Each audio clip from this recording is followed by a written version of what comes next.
Au nom du Père, et du Fils, et du Saint-Esprit. Amen. Mon Seigneur et mon Dieu, je crois fermement que tu es ici, que tu me vois, que tu m'entends.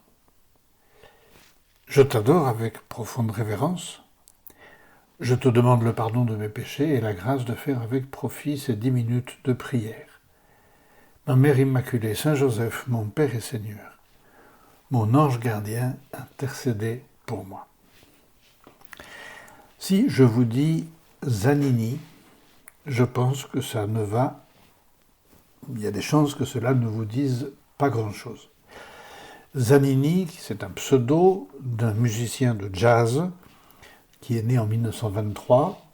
Je n'ai pas vérifié s'il était décédé, mais j'imagine que oui, en 2022, qui a connu un gros succès en 1969 avec une chanson un peu loufoque qui s'intitulait « Tu veux ou tu veux pas ». Tu veux ou tu veux pas. Vous aurez à la fin de cette méditation, vous aurez un lien, vous pourrez l'écouter si cela vous amuse. Le premier couplet disait « Tu veux ou tu veux pas ». Tu veux, c'est bien. Si tu veux pas, tant pis. Si tu veux pas, j'en ferai pas une maladie. Si tu veux pas, tant pis. Voilà quelque chose que Dieu, je pense, ne dira jamais à notre propos quand il nous voit refuser quelque chose. Tu veux pas, tant pis. Ah non, probablement, cela lui fait mal. Enfin, on ne peut pas dire que Dieu a mal, mais on se comprend. Je pense que Dieu dit, mais pourquoi tu veux pas? Si tu veux pas, tant pis. Non. Ne pas vouloir le bien, c'est plutôt une maladie. Le texte de la chanson dit « Si tu veux pas, j'en ferai pas une maladie ». Mais si, ne pas vouloir le bien, c'est une forme de maladie spirituelle. Et donc, nous voulons évidemment être en bonne santé, et donc nous voulons vouloir. Nous désirons vouloir. Nous souhaitons et nous entretenons, nous faisons ce que nous pouvons pour avoir une volonté forte, ferme. Mais ce que nous voulons, bien entendu, c'est vouloir le bien. Ce n'est pas vouloir le mal. Or, parfois, il faut bien constater que nous voulons plus facilement le mal, ou en tout cas nous sommes un peu mous pour repousser le mal, ce qui fait que nous pactisons et facilement, nous tombons du mauvais côté. Le deuxième couplet de cette chanson dit « La vie, c'est comme une gymnastique. Et c'est comme la musique, il y a du mauvais, il y a du bon. » Et puis le texte ajoute « La vie, c'est magnifique, faut pas que tu la compliques par tes hésitations. » C'est du grand bon sens. Ne pas compliquer notre vie avec des hésitations. Et comment fait-on pour éviter les hésitations? Comment fait-on pour ne pas douter? On y arrive tout simplement entre guillemets, en cherchant la vérité. Cela nous arrive à tous, je pense, d'avoir des problèmes avec l'informatique. Il y a des moments où on ne sait plus quoi faire, ça ne marche pas, on ne sait pas pourquoi, on essaye quelque chose, on abîme peut-être quelque chose d'autre. Et que fait-on? On va chercher le spécialiste qui a la vérité sur le logiciel que nous utilisons, l'ordinateur que nous utilisons, etc. On peut penser aussi à... Cela arrive, je pense, un petit peu moins maintenant parce que les voitures sont très fiables, mais cela arrive quand même que de temps en temps, on voit des gens qui sont en panne au bord de la route et qui ont ouvert leur capot. Il y a probablement un petit voyant qui s'est allumé, qui est un clignotant, donc ils s'arrêtent, ils ouvrent le capot. Je me suis toujours demandé s'ils savaient ce qu'ils regardaient, s'ils savaient ce qu'ils cherchaient, et je pense que généralement non, c'est comme un réflexe, on regarde, mais on ne sait pas, et on ne sait pas si partir ou ne pas partir. On hésite. Alors que fait-on? On va chercher le garagiste. Et donc, voilà, il ne faut pas que tu te la compliques par tes hésitations. Non, ne nous compliquons pas la vie avec des hésitations. Allons chercher la vérité.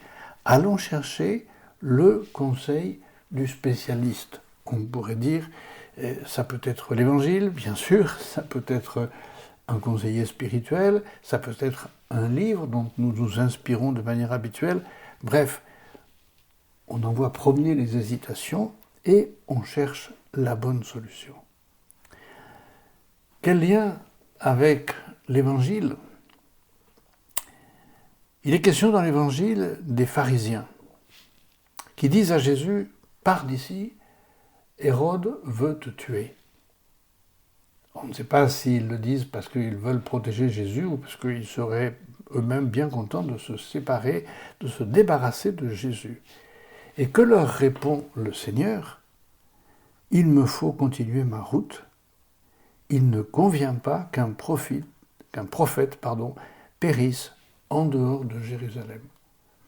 Vous pouvez me dire ce que vous voulez, je continue ma mission.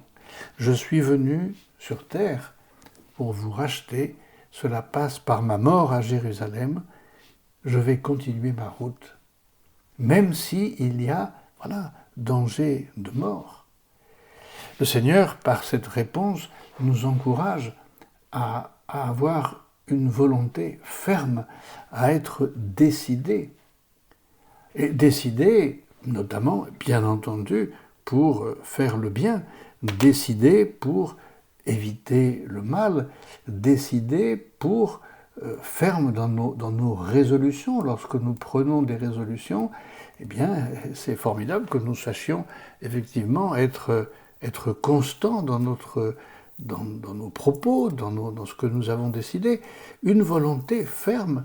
Il ne convient pas qu'un enfant de Dieu, pourrions-nous, en paraphrasant la phrase de Jésus, qui dit « Il ne convient pas qu'un prophète périsse en dehors de Jérusalem », nous pourrions paraphraser en disant « Il ne convient pas qu'un baptisé fasse des choses qui ne sont pas conformes à l'Évangile. Il ne convient pas qu'un baptisé, moi en l'occurrence, fasse des choses que, comme on dit, que la morale réprouve. Dit comme ça semble un peu benet comme attitude, mais non, si la morale dit que non, c'est non. Et voilà, puissions-nous être des gens qui veulent vraiment, tu veux ou tu veux pas, je veux le bien, je veux le bon. Le Seigneur dit ensuite à notre propos, et vous, dit le Seigneur, combien de fois ai-je voulu rassembler tes enfants, Jérusalem, et vous n'avez pas voulu. Quel accent de tristesse dans la bouche de Jésus. Combien de fois j'ai voulu que vous restiez près de moi et vous n'avez pas voulu. Et pourquoi vous n'avez pas voulu ? Parce que c'était plus, entre guillemets, confortable ailleurs. Parce que c'était moins compliqué ailleurs.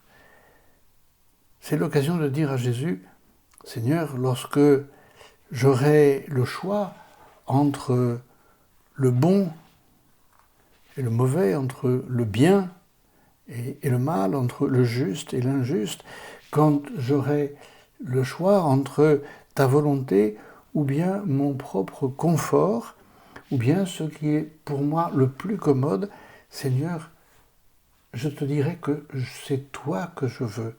Tu veux me rassembler comme la poule rassemble ses poussins sous ses ailes. Seigneur, c'est magnifique que tu veuilles que je sois réfugié sous tes ailes, dans ta bonté.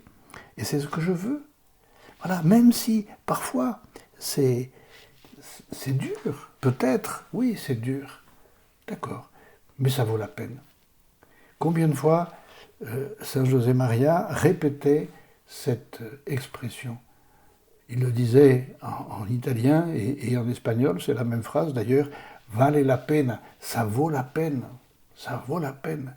Allez, fonce. Et nous devons souvent nous dire à nous-mêmes, ça vaut la peine d'être fidèle, ça vaut la peine d'obéir à la loi de Dieu, ça vaut la peine de vivre selon l'Évangile. Ce qui ne vaut pas la peine, et nous le savons, c'est toutes ces pertes de temps, toutes ces lubies que nous poursuivons, toutes ces choses superficielles qui nous habitent, Ça vaut pas la peine. Mais te suivre, Seigneur, oui, ça vaut la peine. La vie, c'est magnifique, dit la chanson à la fin. Faut pas que tu la compliques par tes hésitations. Alors, Seigneur, voilà ma résolution d'aujourd'hui.